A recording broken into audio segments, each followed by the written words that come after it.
Hi guys, it's Charlotte, and welcome to My Life With, where we chronicle our lives and daily ins and outs with mental illness. Today, we're going to be discussing anxiety. I feel like a therapist right now.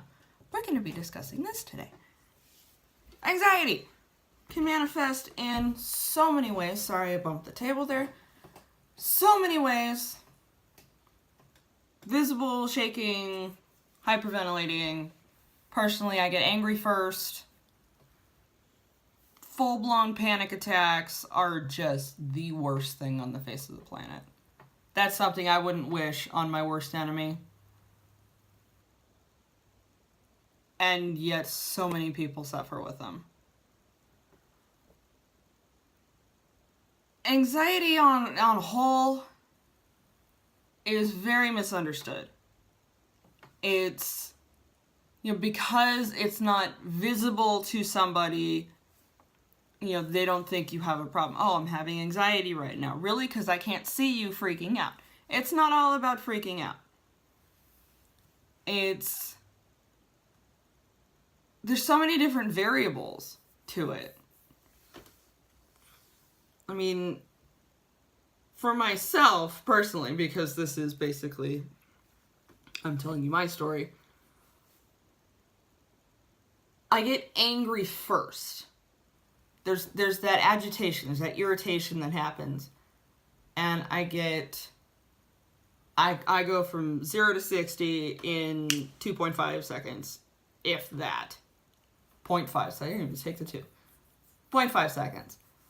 I go from 0 to the Purple Hulk, like my husband calls it. So, let me tell you a story about probably one of the worst anxiety-related rages, as I call them, that in recent months that I've gone through. I've established I'm a huge nerd. Probably one of my favorite TV shows going on right now is Game of Thrones. So many people haven't seen it, and I don't understand why, because it's fucking awesome. I guess you gotta be a fan of the fantasy genre.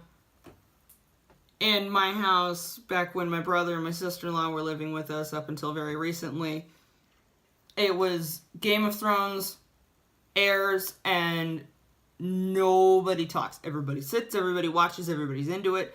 My brother and I are into the history of the show, like the backstory of the characters of the show. It gets awesome. So, being as that I am crafty, I have made, and subsequently in a rage destroyed, weapons from the show. I found exact dimensions online. I used cardboard, paper mache, creative paint, and here we go. We have swords, and in some cases, a warhammer from the show. Hanging on the wall in the entryway of my house. One night, I'm in a complete and total rage. Smashed everything. All the Thrones weapons. I also play World of Warcraft, so I've made a couple of weapons from there. Those are the only 2 that have survived, because I could not bring myself to destroy the Doomhammer or Gorehell. And if you don't know what they are, if you're not a gamer, don't worry about it. If you are a gamer, worry about it. But all of the weapons that I had made, and that includes Robert Baratheon's Doomhammer, Warhammer, and that thing came out perfect. Destroyed in a rage. An anxiety-fueled rage. Destroyed. Gone. I have to start over. I decided next time, made out of wood, because I woodwork too. There's a lot of things I do. I do quite a bit, actually. That's probably one of the worst rages I've been in recently, and I think that was last year, because they've been gone for quite a while. Before that, the last rage that I know of that bad, I ended up basically mauling my brother. I still feel bad about it. Brian, I'm sorry. I still feel horrible. I still feel this big. It shouldn't have happened. And a few days later, I got diagnosed as bipolar. So I'm not using that as an excuse. But that's when everything kind of clicked. Oh, you have horrible anxiety. You're bipolar. It's like, okay, those things don't always mutually go hand in hand, but that makes sense. So, as far as the anxiety goes, mine usually comes along with anger, and in some cases, going into a full-blown rage. Which, here we go with another nerd with the Dungeons and Dragons. Like I explained with the bathroom and dungeon thing going on. I always played a barbarian because I was good at it. So when I go into what I call my barbarian rage, because I played a rage barbarian, that's kind of why I did. I mean, I played in high school, and that's what I played in high school. So when we started playing, I resurrected basically that character. We called her Belladonna the Bitch, and that was her title. I mean, she's a barbarian. That's what we did. So I played it like I basically run my life. The rage sets in, I turn into barbarian mode, or the Hulk like my husband calls me, and it's all boils down to the anxiety that will just crop up whenever. I never know when it's coming. I think I'm having a bit of it today because I'm finding myself just agitated and irritated at some things, and at the moment my leg will not stop twitching. I do that whole bounce my leg twitchy thing. You can see me bouncing up and down a little bit. It's kind of shaking the table. I'm sorry. I have an easel set up on the table. That's what I'm filming on my phone. If I bump, I'm sorry, you're gonna shift a little bit, pretend like you're dancing. So, sometimes I can feel it coming on. Like, I'll go from fine to something will start irritating me, like the dog licking himself. I have 3 dogs. One of them just likes to lick everything. He's a licker. He's just the sound of the dog licking sometimes will set me off.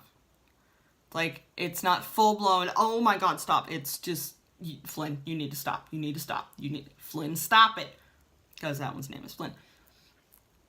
He's not even a big dog. He's half miniature pinscher, half what we lovingly like to call Walmart, because that's where my mother-in-law brought him home from, was out in front of Walmart. We don't know what he is, other than a min pin. That's cool. So it's not a big sound of licking, but it's enough that it drives me insane. I mean, the other one, my shepherd, will just be licking herself. Just generally, she likes to lick her paws, and I don't know, or the bed. She'll lick my bed, and I don't know why. And it's just anywhere on the bed. It's weird. But it's constantly, she'll do it, and it's a lot bigger sound because she's a bigger dog. But it's just, Liana, stop it. Liana, stop it. Liana, stop it.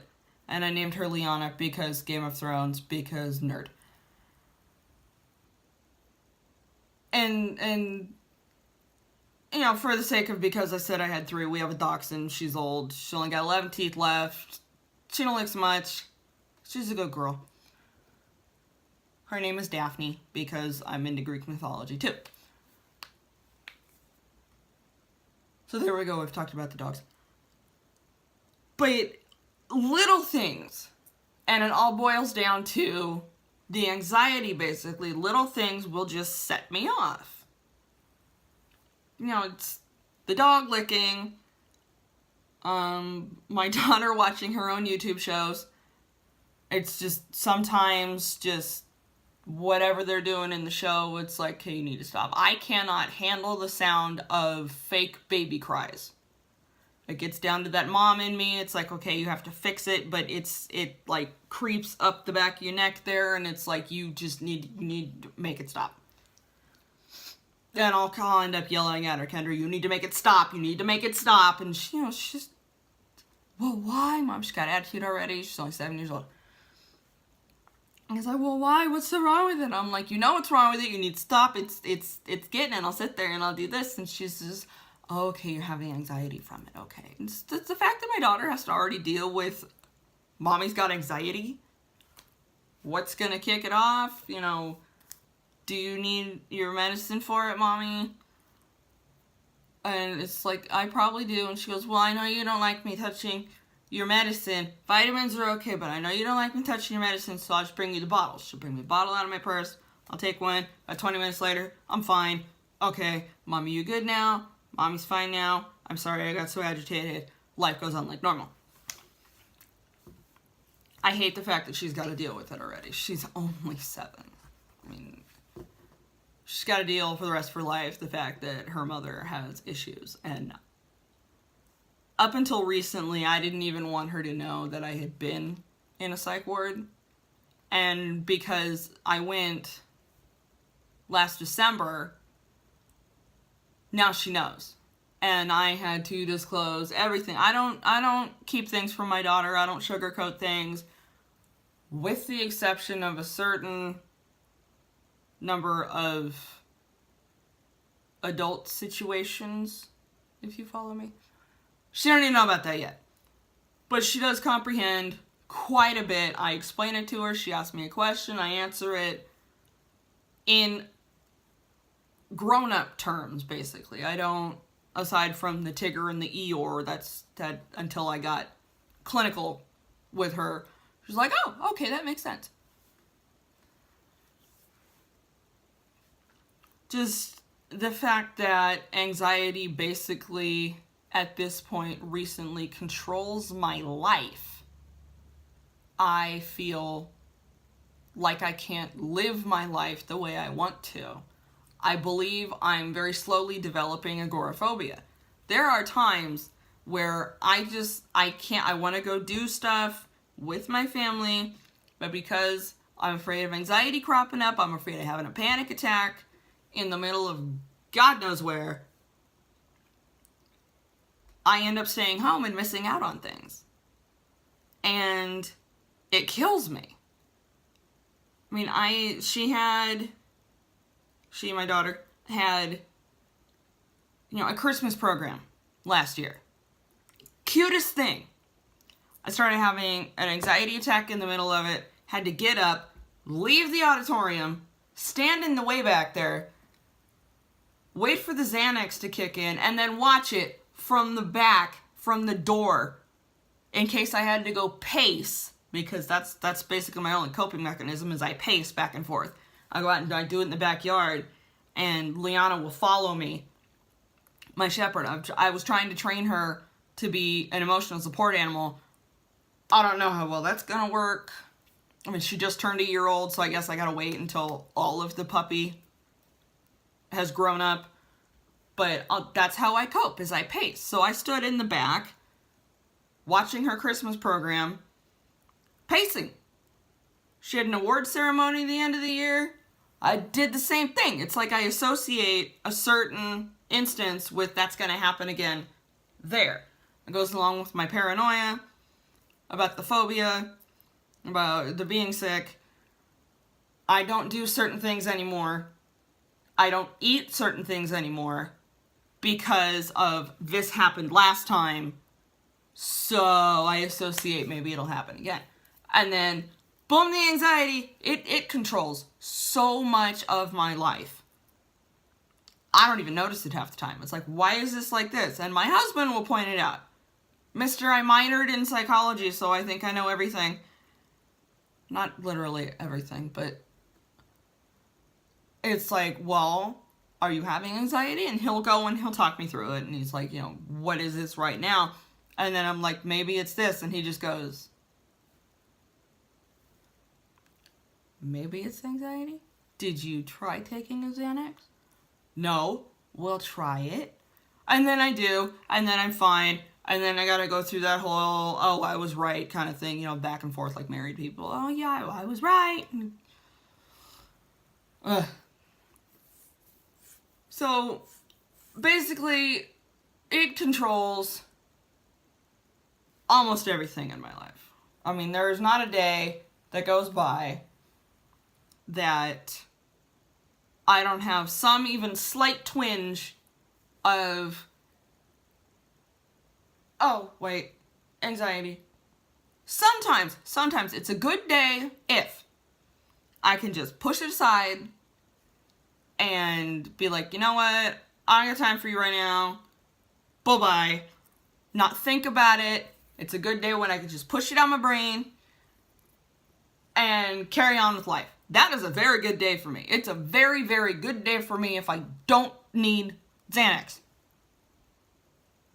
Today I've needed one. Bullshit. I'm looking into CBD oil for anxiety. I don't care what your opinion is on the medicinals.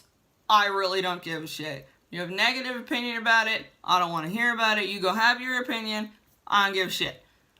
I'm looking into what I'm looking into. I love the alternative medicine thing. I'm a massage therapist, okay? Alternative medicine, that's my thing. Sometimes it's necessary. Sorry, I can't talk today. To have pharmaceuticals, i.e., the anti-anxiety, the antidepressant, the bipolar medication I'm on, whatever. Because I'm on all three. But the Xanax itself is, you know, a benzodiazepine. It is an addictive medication. It is widely abused, which makes it difficult for the rest of us who actually need it to get a script unless you go to a doctor. So I'm looking into that. My father-in-law is actually researching everything for me, because even though I'm the research queen in my family, somebody needs something looked up and I will research it from, like, I'll get scholarly journals and shit out and I will look it up and I will find it. If it is hard to find, I'll find it. So he's looking into that for me because he hates seeing me on the Xanax. It doesn't really affect me as much as, say, it would other people. It doesn't really knock me on my ass. Unless I take it before I go to bed, then I can actually sleep, which I try not to do often, but sometimes I wake up at like midnight, 2 in the morning, and I'm freaking out because reasons. I never know why. So, you know, he's looking into that. I'm looking into that as an alternative, and hopefully, if everything works out, it will at least lessen the anxiety that plagues my every waking moment. Pretty much. So, if you have a problem with your anxiety, if you have a suggestion how to cope better, if you just want to vent and tell me, you get out there and here's my problem, here's my story, I'd love to hear about it if you're comfortable sharing it. I will try to get back to everybody. Again, like I say, I guarantee nothing. I can never guarantee. It's about mental health. I mean, it's a roller coaster. So I will try to get back to every comment I possibly can. If you want to share yours, I've shared mine. And I hope you have a good day, and I'll see you tomorrow.